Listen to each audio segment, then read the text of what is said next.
안녕하세요. 올해로 92이 된 제가 오늘은 아주 특별한 이야기를 해드리려 합니다. 바로 인생 후반부에 와서야 깨달은 진짜 행복이 무엇인지에 대한 이야기예요. 젊었을 적엔 행복이 뭔지 알 것 같았습니다. 돈 많이 벌고 좋은 집에 살고 자식들 출세시키고 남들보다 더 나은 삶을 사는 것. 그게 행복인 줄 알았어요. 그래서 평생을 그렇게 살았습니다. 아침부터 밤까지 일하고 더 많이 벌기 위해 애쓰고 자식들 뒷바라지 하느라 내 몸 돌볼 시간도 없이 살았죠. 그런데 말입니다. 아흔이 넘어서 돌아보니까 정말 웃기더라고요. 내가 그렇게 쫓아다녔던 것들이 진짜 행복과는 전혀 상관없었어요. 오히려 그 반대였습니다. 정말 소중한 건 늘 내 곁에 있었는데 너무 바빠서 보지 못했던 거예요. 그래서 오늘은 제가 90년 넘게 살면서 정말 늦게 깨달은 행복의 비밀을 여러분께 말씀드리려 합니다. 이 5가지만 알았어도 제 인생이 얼마나 달라졌을까 싶어서 말이에요. 혹시 여러분도 저처럼 행복을 다른 곳에서 찾고 계시는 건 아닌가요? 그렇다면 오늘 이야기가 여러분의 남은 인생을 완전히 바꿔놓을 수도 있을 겁니다. 첫 번째 조건, 욕심을 줄이는 것의 자유로움. 첫 번째로 깨달은 것은 바로 욕심을 줄이는 것이 얼마나 자유로운 일인지였습니다. 젊었을 때는 늘 더 갖고 싶었어요. 더 큰 집, 더 좋은 차, 더 많은 돈, 더 높은 지위. 끝이 없더라고요. 하나를 얻으면 또 다른 게 탐나고, 그걸 얻으면 또 더 큰 걸 원하고, 마치 바닥 뚫린 독에 물 붓는 것처럼 아무리 채워도 만족이 없었습니다. 내가 65살 때였나요? 그때 우리 동네에 정말 부자인 김 사장님이라는 분이 계셨어요.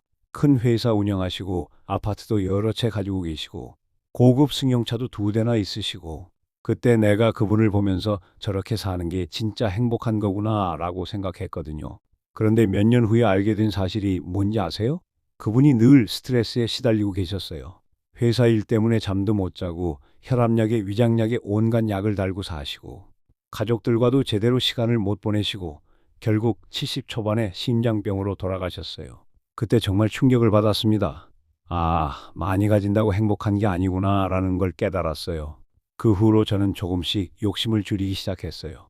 더 큰 집으로 이사갈 생각도 그만두고 비싼 옷 사는 것도 그만두고 남들과 비교하는 것도 점점 줄여갔죠. 그랬더니 어떻게 됐을까요? 마음이 정말 편해지더라고요. 아침에 일어나서 오늘은 뭘 사야 하나, 뭘 더 가져야 하나 이런 생각이 없어지니까 하루하루가 가벼워졌어요. 특히 80 넘어서부터는 정말 놀라운 변화가 생겼습니다. 가진 게 많지 않으니까 관리할 것도 적고 걱정할 것도 적고 스트레스 받을 일도 적어진 거예요. 오히려 적게 가지니까 하나하나가 더 소중하게 느껴지더라고요. 내가 아는 박할머니라는 분이 계세요. 이분은 평생 검소하게 사셨는데 85살이 넘은 지금도 정말 밝고 행복해 보이세요. 한 번은 제가 물어봤어요. 할머니는 어떻게 그렇게 항상 행복해 보이세요? 그랬더니 이렇게 답하시더라고요. 할아버지, 나는 원하는 게 별로 없어요. 따뜻한 방에서 자고 맛있는 밥 먹고 건강하게 지내는 것. 그것만으로도 충분히 행복해요. 그 말 듣고 깨달았어요. 행복은 많이 가지는 데서 오는 게 아니라 적게 원하는 데서 온다는 걸요. 요즘 젊은 분들 보면 안타까워요. SNS에서 남들 사는 모습 보면서 나도 저렇게 살아야지 하면서 자꾸 더 많은 걸 원하더라고요. 그러다 보니 빚내서 비싼 물건 사고 스트레스 받고 불행해지고 여러분, 제가 90년 넘게 살아본 경험으로 말씀드리는데 욕심을 줄이는 순간부터 진짜 자유로워집니다. 남의 시선 신경 안 쓰고 비교하지 않고 내가 가진 것에 만족하면서 사는 것. 그게 진짜 부자의 삶이에요. 지금부터라도 늦지 않았습니다. 하나씩 욕심을 줄여보세요. 이것도 없어도 되겠네. 저것도 굳이 필요 없겠네 하면서 하나씩 내려놓다 보면 어느새 마음이 가벼워지는 걸 느끼실 거예요. 두 번째 조건, 비교하지 않는 삶의 평안함. 두 번째로 깨달은 것은 남과 비교하지 않는 삶이 얼마나 평안한지였습니다. 인간이라는 게 참 이상해서 평생 남과 비교하면서 살더라고요. 어릴 때는 성적으로 비교하고, 청년 때는 직장으로 비교하고, 중년에는 재산으로 비교하고, 노년에는 자식들 성공으로 비교하고, 끝이 없어요. 저도 그랬습니다. 젊었을 때는 저 사람은 나보다 돈을 많이 번다. 저 집은 우리 집보다 크다. 저 사람 아들은 의사인데 우리 아들은 왜 이 모양이야. 이런 생각을 늘 하면서 살았어요. 그러다 보니 마음에 평안이 없었습니다. 누군가보다 잘 살면 우쭐해지고 누군가보다 못 살면 우울해지고 내 인생인데도 남의 기준으로 내 행복을 재단하고 있었던 거죠. 이런 생활이 50년 넘게 계속됐어요. 그러다가 75살 때 큰 깨달음을 얻게 되었습니다. 그때 우리 동네 경로당에서 이런 일이 있었어요. 최 할아버지라는 분이 계셨는데 이분이 맨날 자기 아들 자랑만 하시는 거예요. 우리 아들은 대기업 부장이야. 월급이 얼마야. 집이 강남에 있어. 이런 식으로요. 그 얘기를 들을 때마다 저는 기분이 나빴어요. 우리 아들은 작은 회사에 다니고 집도 변두리에 있으니까 자꾸 비교가 되더라고요. 그러면서 우리 아들한테도 너는 왜 그 모양이야? 라고 핀잔을 주기도 했죠. 그런데 어느 날 충격적인 일이 생겼어요. 그 최 할아버지가 갑자기 경로당에 안 나오시기 시작한 거예요.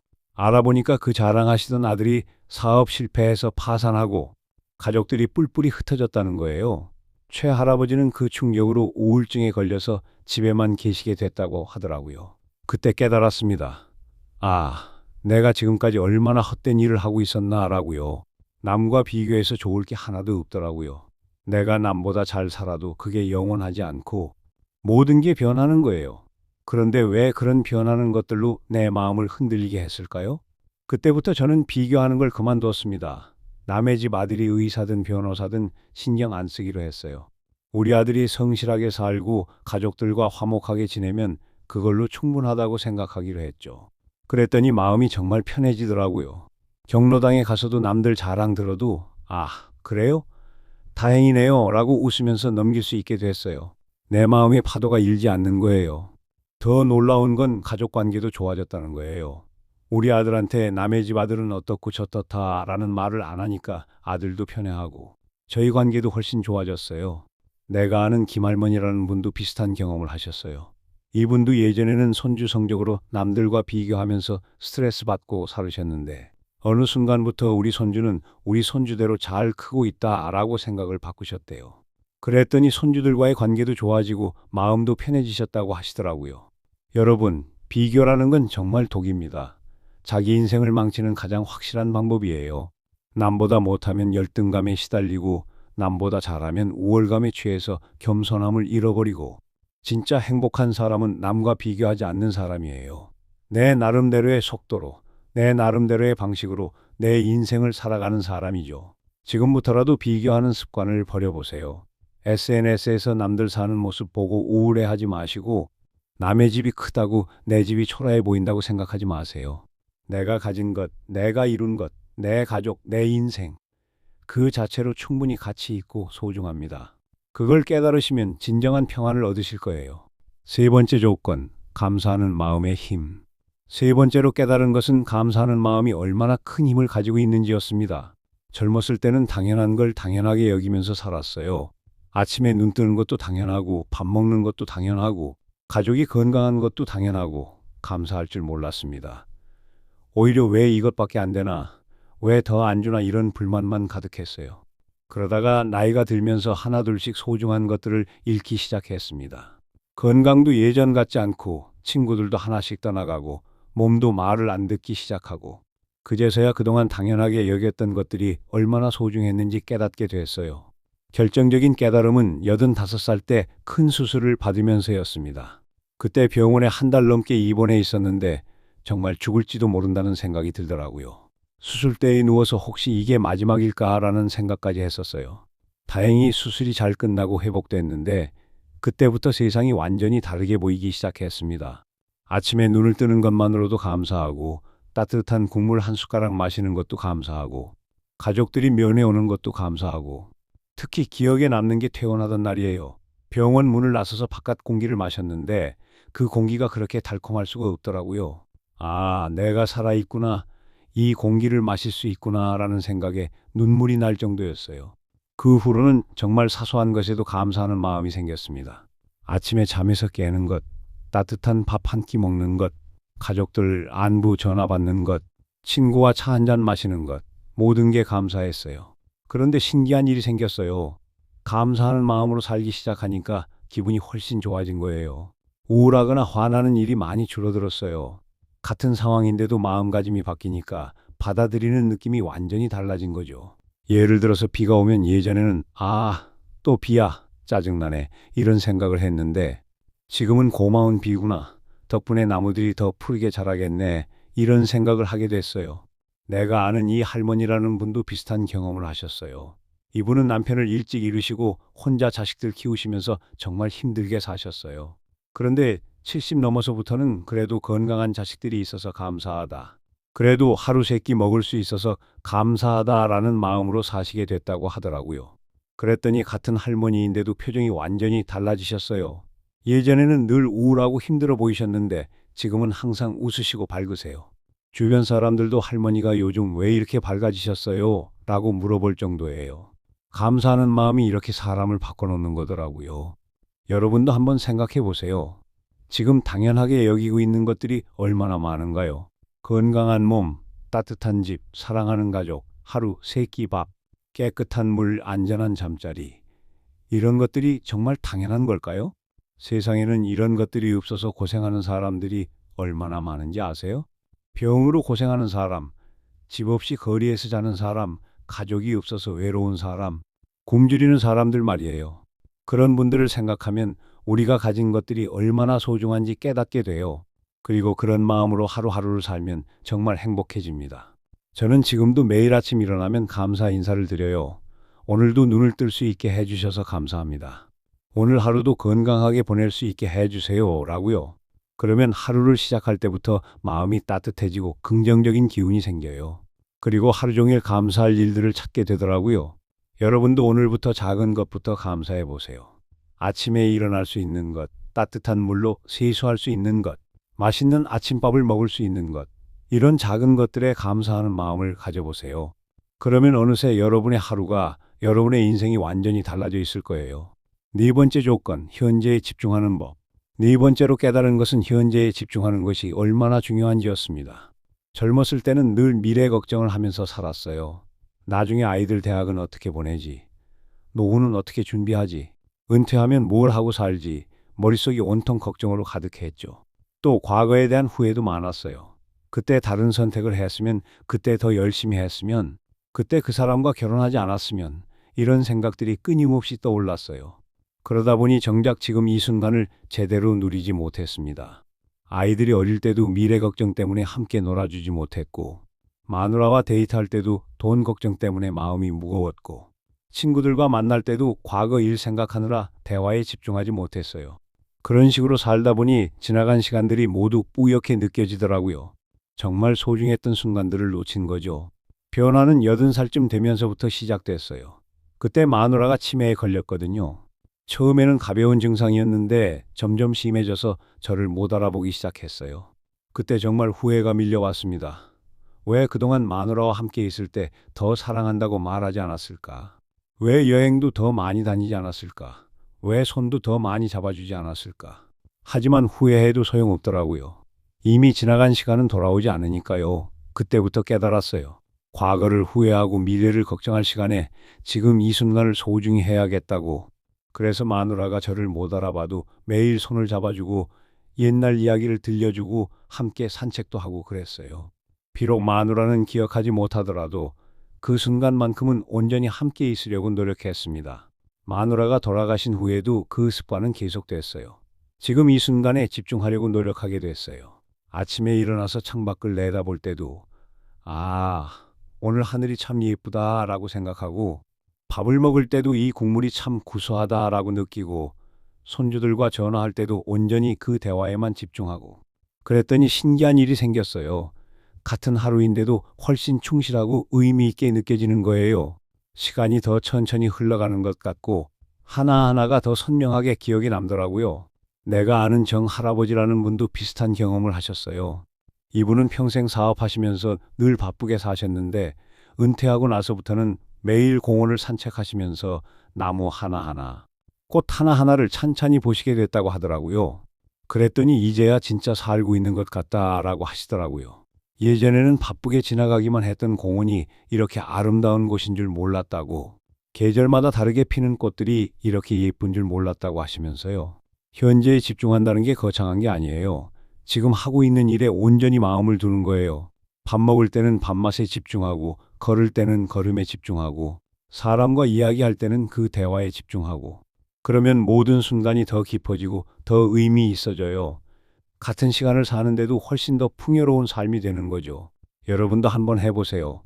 과거 후회하거나 미래 걱정하느라 놓치고 있는 현재는 없는지 생각해 보세요.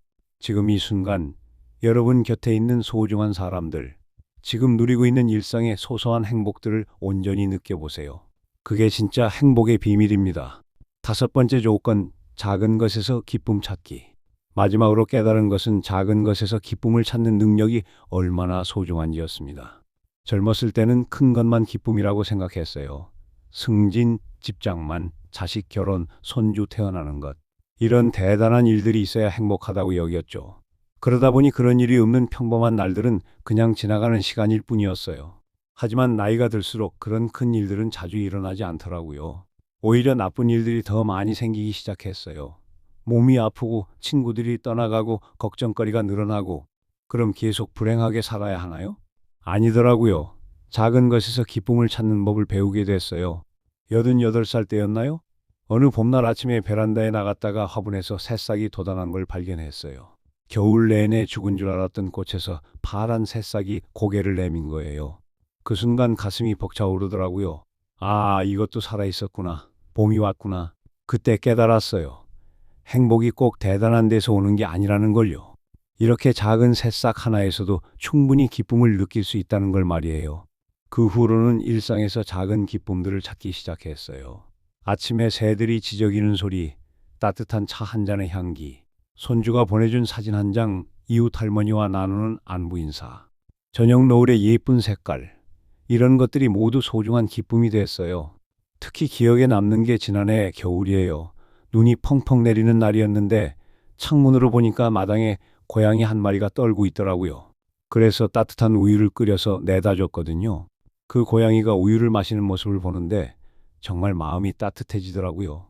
아, 이 작은 생명이 따뜻해졌구나라는 생각에 하루 종일 기분이 좋았어요. 별것 아닌 일인데도 그렇게 행복할 수가 없었어요. 내가 아는 조할머니라는 분도 비슷해요. 이분은 혼자 사시는데 매일 아침 라디오를 들으시면서 좋아하는 노래가 나오면 혼자서 따라 부르신대요. 그게 하루 중 가장 행복한 시간이라고 하시더라고요. 할머니, 그런 걸로도 행복하세요? 라고 물었더니 그런 걸로도가 아니라 그런 것이야말로 진짜 행복이야 라고 하시더라고요. 그 말이 참 인상 깊었어요. 젊은 분들은 이해하기 어려울 수도 있어요. 그런 사소한 것을 어떻게 행복해요? 라고 할 수도 있죠. 하지만 제가 90년 넘게 살아본 경험으로 말씀드리면 진짜 행복은 바로 그런 사소한 것들에 있어요. 왜냐하면 큰 기쁨은 자주 오지 않지만 작은 기쁨은 매일 있거든요. 매일 아침 일어나는 것, 따뜻한 밥 한 그릇, 편안한 잠자리, 건강한 하루. 이런 것들이 얼마나 소중한 기쁨인지 아세요? 지금 이 나이가 되어보니 알겠어요. 인생의 대부분은 평범한 일상으로 이루어져 있다는 걸요. 그 평범한 일상에서 기쁨을 찾지 못하면 대부분의 시간을 불행하게 보내게 되는 거예요.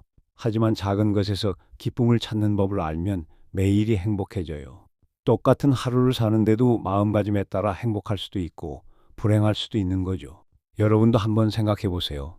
오늘 하루 중에 작은 기쁨이 있었나요? 맛있게 먹은 식사, 예쁘게 핀 꽃, 따뜻한 햇살, 가족의 안부 전화, 친구와의 짧은 대화, 이런 것들 말이에요. 아마 찾아보면 생각보다 많을 거예요. 그런데 우리가 너무 바쁘게 살다 보니까 그런 작은 기쁨들을 놓치고 지나가는 거예요. 지금부터라도 늦지 않았어요. 매일 작은 기쁨 하나씩 찾아보세요. 아침에 마시는 커피의 향기, 저녁에 보는 TV 프로그램, 잠들기 전 따뜻한 이불의 포근함, 이런 것들에서 행복을 느껴보세요.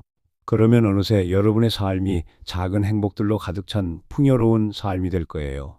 여러분, 지금까지 제가 인생 후반부에 깨달은 진짜 행복의 조건 5가지에 대해 말씀드렸습니다. 욕심을 줄이는 것, 비교하지 않는 것, 감사하는 마음, 현재에 집중하는 것, 작은 것에서 기쁨 찾기. 이 5가지를 진작 알았더라면 제 인생이 얼마나 달랐을까 싶어요. 하지만 지금이라도 깨달았으니 다행이라고 생각해요. 그리고 여러분께 이 소중한 깨달음을 나눌 수 있어서 정말 기쁩니다. 92을 살아보니 확실히 알겠어요. 행복은 멀리 있지 않아요. 큰 것에 있지도 않고 비싼 것에 있지도 않고 남들이 부러워하는 것에 있지도 않아요. 진짜 행복은 바로 우리 곁에, 우리 일상에, 우리 마음속에 있어요. 단지 우리가 다른 곳을 바라보느라 보지 못했을 뿐이죠. 젊었을 때 저는 행복을 찾아 여기저기 헤맸어요. 더 많은 돈, 더 큰 집, 더 높은 지위. 그런 것들을 얻으면 행복해질 줄 알았어요.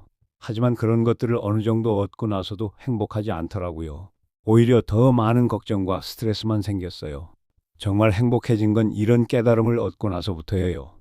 욕심을 줄이고 비교를 그만하고 감사하는 마음을 갖고 지금에 집중하고 작은 것에서 기쁨을 찾기 시작하면서부터요. 그러니까 여러분도 행복을 멀리서 찾지 마세요.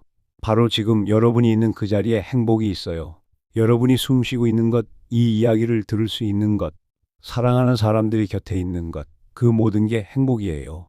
특히 젊은 분들에게 말씀드리고 싶어요. 저처럼 늦게 깨닫지 마시고 지금부터라도 이런 마음가짐으로 살아보세요.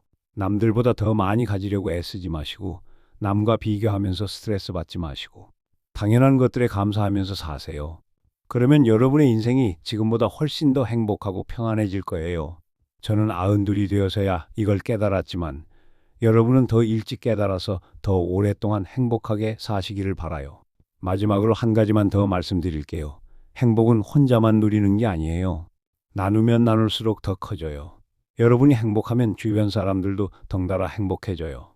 가족들도, 친구들도, 이웃들도요. 그러니까 오늘부터 행복한 사람이 되세요. 욕심 부리지 말고 비교하지 말고 감사하면서 지금 이 순간을 소중히 여기며 작은 것에서 기쁨을 찾으면서 사세요. 그러면 여러분의 남은 인생이 진짜 행복한 인생이 될 거예요. 제가 92까지 살아본 경험으로 장담합니다. 감사합니다. 지금까지 시니어 복가득이었습니다. 구독과 좋아요는 큰 힘이 됩니다.